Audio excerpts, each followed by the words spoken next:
भारत के भूआकृतिक प्रदेश में हमने पहले भाग में देखा हिमालय पर्वतीय प्रदेश और प्रायद्वीपीय पठार को। आइए दूसरे भाग में इसको क्रमशः करते हैं। तीसरा जो भौतिक भाग है उसको कहते हैं उत्तर भारत का मैदान। सिंधु यमुना गंगा नदी का जो ब्रह्मपुत्र का जो पूरा मैदानी एरिया है, वास्तव में ये उसी का भाग है, उसी को उत्तर भारत का मैदान कहते हैं। आइए इसके बारे में जानते हैं। यह मैदान हिमालय पर्वत श्रेणी और प्रायद्वीपीय पठार के मध्य में स्थित है। उत्तर में इसके हिमालय पर्वत श्रेणी है और दक्षिण में प्रायद्वीपीय पठार है। तो इन दोनों के मध्य में ये भाग जो है वो लगभग धनुषाकार की आकृति में ये फैला हुआ है। हिमालय की गंगा, यमुना, सिंधु, ब्रह्मपुत्र, कोसी तथा और भी बहुत सारी जो नदियां हैं, छोटी बड़ी नदियां, जिसमें सरयू, घाघरा, गंडक, तापी से जो भी नदियां हैं, और प्रायद्वीपीय भारत की सोन, चंबल जैसी बड़ी नदियां और छोटी छोटी सुवर्णरेखा, बनास, पार्वती ऐसी जो नदियां हैं, सब इनके द्वारा जो मिट्टियां बहा कर लाई जाती हैं, उसी मिट्टियों से इस उत्तर भारत के वृहत मैदान का निर्माण हुआ है। लगभग 7 लाख वर्ग किलोमीटर क्षेत्रफल वाले इस भूभाग में भारत की एक बहुत बड़ी और घनी आबादी निवास करती है। पूर्व में 145 किलोमीटर तथा पश्चिम में लगभग 480 किलोमीटर की चौड़ाई में ये फैला हुआ है, जिसकी लंबाई लगभग 2400 किलोमीटर के आसपास मापी गई है। तो ये एक बहुत बड़ा भूभाग है जो लगभग 7 लाख वर्ग किलोमीटर के क्षेत्रफल में फैला हुआ है। अरावली श्रेणी, इसके अंदर में जो अरावली श्रेणी है उसमें सिंधु, सतलज और गंगा नदी समूहों के मध्य जल विभाजक का कार्य करती है। जो अरावली श्रेणी है भारत और विश्व का प्राचीनतम जिसको पर्वत श्रेणी कहते हैं, वो सिंधु सतलज एक और गंगा नदी का जो समूह है उसका एक ओर। तो इन दोनों के मध्य में जल विभाजक का कार्य करता है। इसके आधार पर ही इसे पूर्वी और पश्चिमी मैदान के रूप में जाना जाता है। दो भाग में यदि इसको विभाजित करें दिशाओं के आधार पर, तो अरावली के ऊपर और नीचे ये दो भागों हैं। इन दोनों भागों को, एक को पश्चिमी और इधर को पूर्वी मैदान के रूप में जाना जाता है।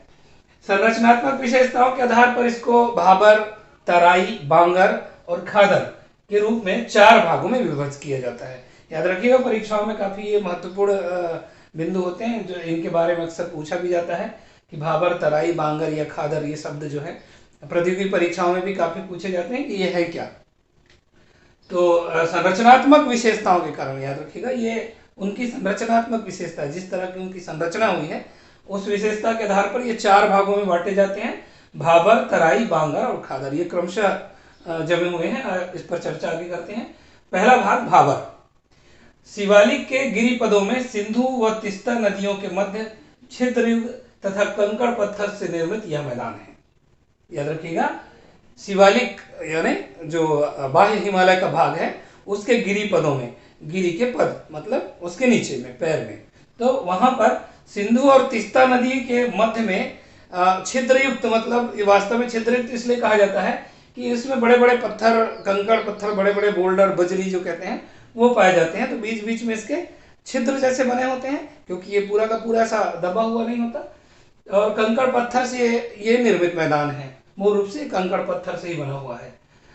हिमालय से नीचे उतरती नदियों के लाए गए बजरी से इसका निर्माण हुआ है। जो नदियां ऊपर से नीचे उतरती है बारिश के दिनों में या सामान्य दिनों में भी जो चलती रहती हैं, उनके द्वारा जो अवसाद, बजरी जिसको कहते हैं, छोटे मोटे पत्थर और रेत वेत सहित जो आता है, उससे इसका निर्माण हुआ है। शिवालिक के इन जलोढ़ पंखों में कई नदियां अंतर्ध्यान हो जाती है। पहली चीज तो जलोढ़ पंख, आप शब्द आप सुन रहे होंगे, तो जलोढ़ पंख वास्तव में जलोढ़ शंकुओं से बना होता है। जलोढ़ शंकु होता क्या है, जब कोई नदी तीव्र गति से ऊपर से गिरी पर्वतों से नीचे उतरती है, तो उसके ठीक नीचे, जिसको हम गिरिपद कहते हैं, उनमें बोल्डर, बजरी, इन सब चीजों का, कंकड़ पत्थरों का जमाव कर देती है। इसकी आकृति शंकु के आकार पर हो जाती है, तो इसी को ही जलोढ़ शंकु कहते हैं। और जब कई जलोढ़ शंकु आपस में मिल जाएं तो उनको हम जलोढ़ पंख के नाम से जानते हैं।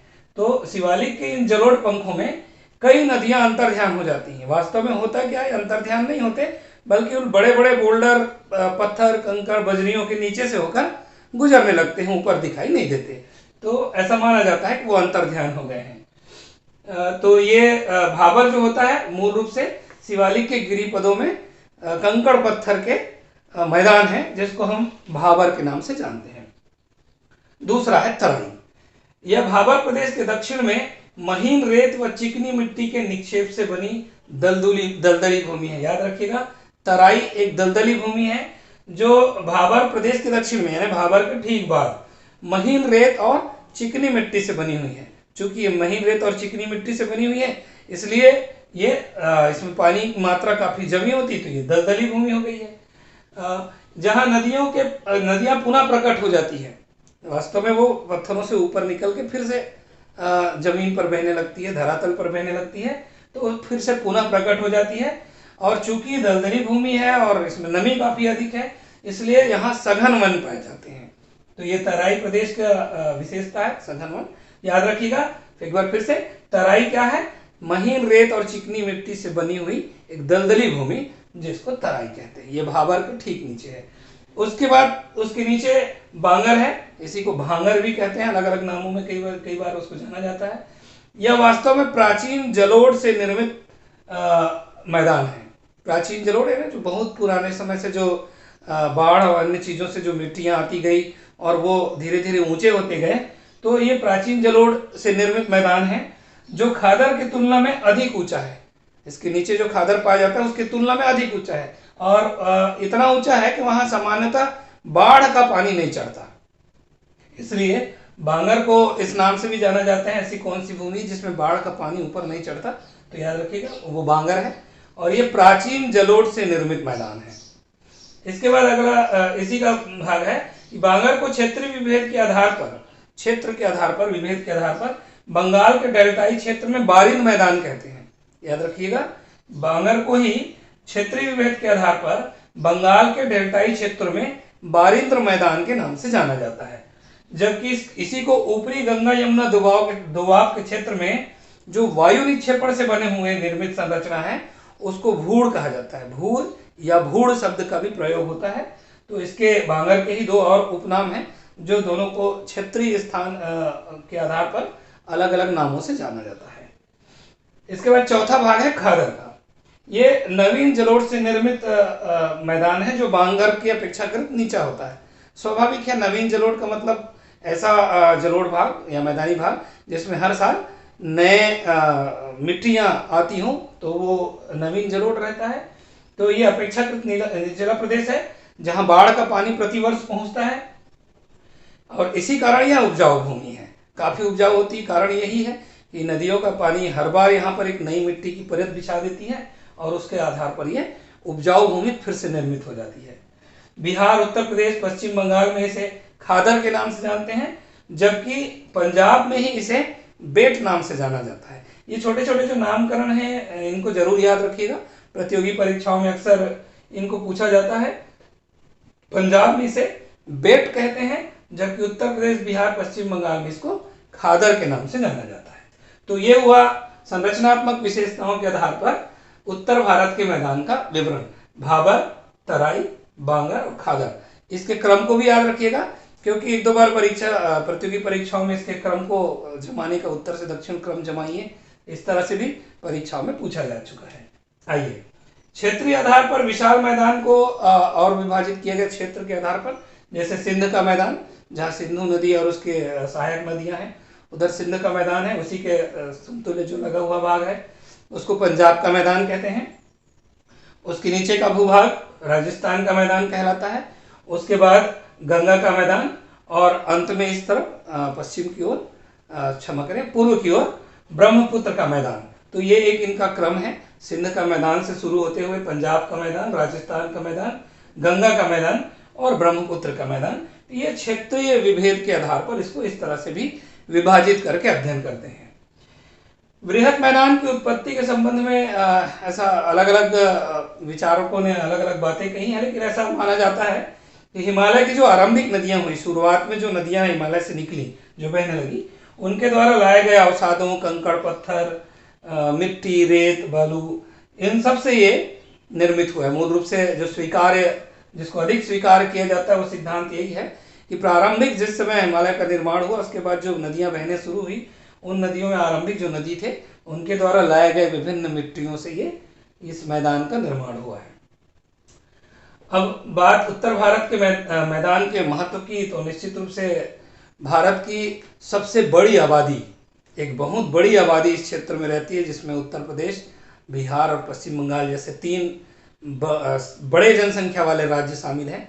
और इसलिए भी है क्योंकि वास्तव में भौगोलिक आधार पर या जलवायु के आधार पर व्यक्ति वहाँ निवास करता है जो ज़्यादा सुगम, सरल और उसके लिए उपयोगी हो। तो स्वाभाविक है मैदानी क्षेत्र हमेशा से ही मानव निवास के लिए काफ़ी महत्वपूर्ण रहा है, और वो भी ऐसा मैदानी क्षेत्र जिसके चारों ओर नदियों का जाल फैला हो। तो आप जानते हैं इतने सारे जो भी सभ्यताएं पली, वो किसी न किसी नदी घाटी के किनारे पली हैं और बड़ी हुई हैं। तो ये उसी का एक भाग है कि भारत की बड़ी आबादी इसके पास निवास करती है। दूसरा इसका भाग है कृषि।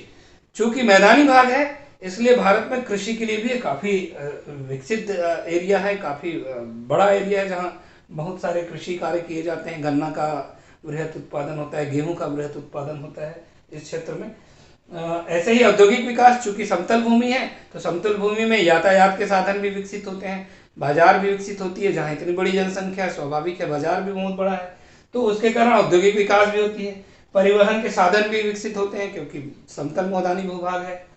पर्यटन के दृष्टिकोण से भी काफ़ी महत्वपूर्ण है ये उत्तर भारत का मैदान, क्योंकि भारत के लगभग प्रमुख धार्मिक पर्यटन स्थल इसी ओर, जो उत्तरी भारत का जो मैदान है, मुख्य मैदान है, उसमें बसा हुआ है।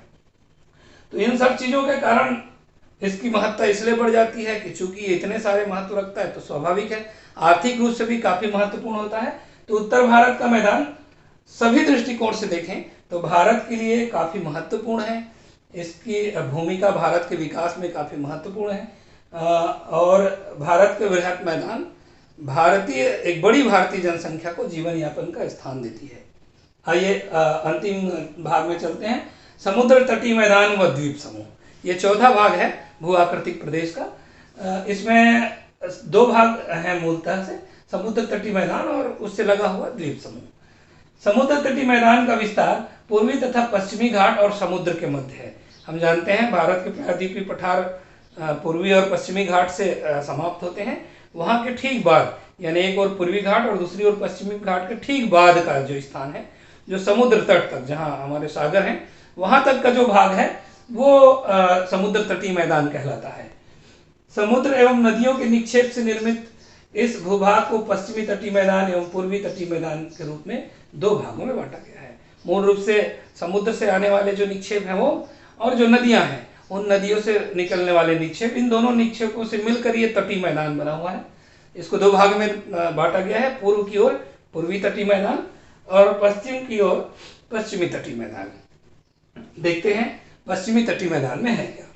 यह खंभात की खाड़ी से कुमारी अंतरिक्ष तक लगभग 1500 किलोमीटर की लंबाई में फैला हुआ है।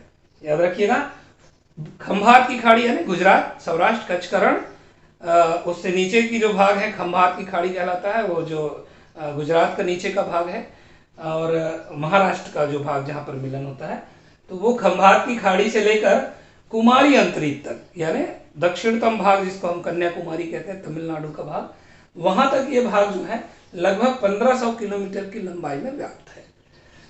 गुजरात का मैदान कच्छ और सौराष्ट्र व पश्चिमी गुजरात में यह विस्तृत है ना। इसका भाग जो है वो गुजरात का मैदान इसी के अंदर का भाग है, पश्चिमी तटीय मैदान का।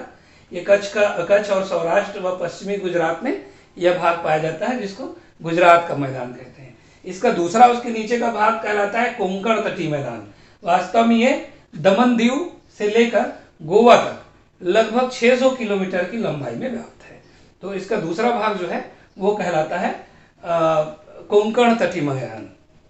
तीसरा भाग इसका है कर्नाटक या कन्नड़ का मैदान, गोवा से लेकर मंगलौर तक। मंगलौर कर्नाटक में है। ये यहाँ तक का लगभग 300 किलोमीटर की जो लंबाई का भाग है तटीय मैदान का, उसको कहा जाता है कर्नाटक या कन्नड़ का मैदान। इसको मंगलौर तट भी कहते हैं।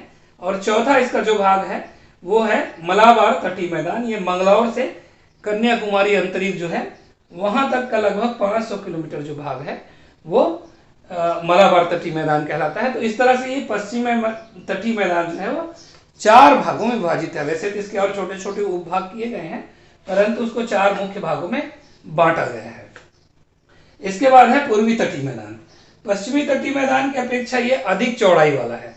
पश्चिमी तटीय मैदान थोड़ा सा सकरा है, पूर्वी तटीय मैदान और अधिक चौड़ाई वाला है। इसकी औसत चौड़ाई लगभग 160 से लेकर 480 किलोमीटर तक का है, तो काफी चौड़ाई वाला भाग है ये। इसका जो विभाजन करते हैं उसको 3 भागों में मुख्य रूप से विभाजित किया जाता है। पहला है उत्कल का तटीय मैदान, या इसको उत्तरी सरकार तट भी कहते हैं।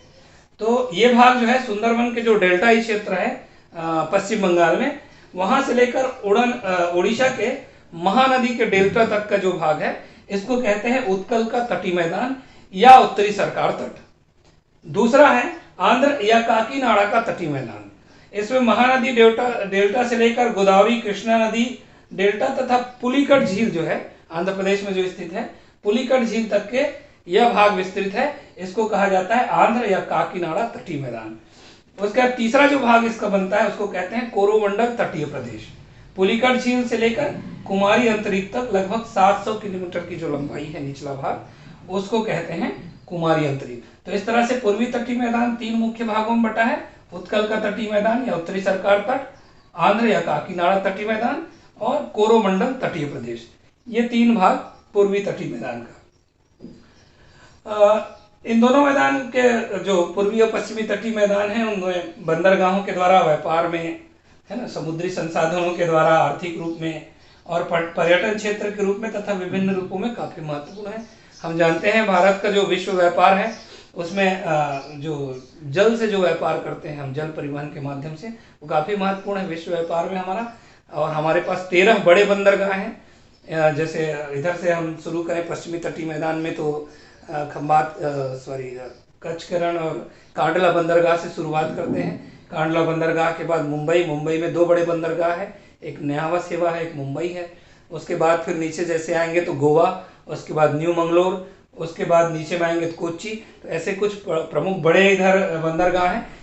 इसी तरह से जब हम पूर्वी भाग में आते हैं तो ऊपर में हुगली, कोलकाता, उसके बाद नीचे जैसे आएंगे तो आपको विशाखापट्टनम मिलेगा। विशाखापट्टनम के बाद तमिलनाडु में 2 हैं, तुतीकोरिन भी है। और ये महत्वपूर्ण बंदरगाह हैं जिनके माध्यम से हम व्यापार करते हैं। इसी तरह से द्वीप समूह में, अंडमान निकोबार द्वीप समूह में पोर्ट ब्लेयर एक हमारा बहुत महत्वपूर्ण बंदरगाह है। तो ये सारे बंदरगाह के माध्यम से हम विश्व व्यापार में अपना स्थान बना पाते हैं। समुद्री संसाधनों के रूप में आर्थिक लाभ होता है, काफी समुद्री संसाधन इन तटीय क्षेत्रों से प्राप्त होते हैं। और इसी तरह से पर्यटन के रूप में काफी महत्वपूर्ण है, क्योंकि हम जानते हैं कि अवकाश के समय में काफी सारे लोग इन तटीय प्रदेशों में जाते हैं, घूमने जाते हैं। और पर्यटन के रूप में भी ये लोगों के आर्थिक मदद का एक रूप बनता है। इसी का एक भाग है द्वीप समूह। भारत में